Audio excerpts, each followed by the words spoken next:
এই যে পোলাপানদের দুধ কাঁঠাল চালে রাখছি, আম দিয়ে চিতল পিঠা খাবে। এখন আমি তাদেরকে পরিবেশন করব।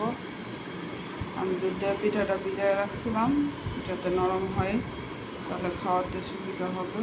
আর এই কাঁঠাল রস করে রাখছি, এখন তাদেরকে টিফিন দিয়ে দেব। এই দুধ দিচ্ছে। আম কাঁঠালের দিন তো আমরা এইগুলি খাই বড় হয়েছি। আমাদের সময় কি এত বিস্কুট আর এত কিছু ছিল?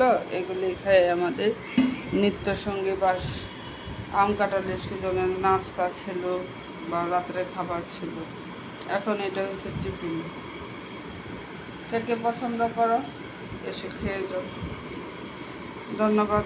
আজকের জন্য এ পর্যন্তই। তোমাদের যদি ভালো লাগে তাহলে এভাবে খেয়ে দেখো।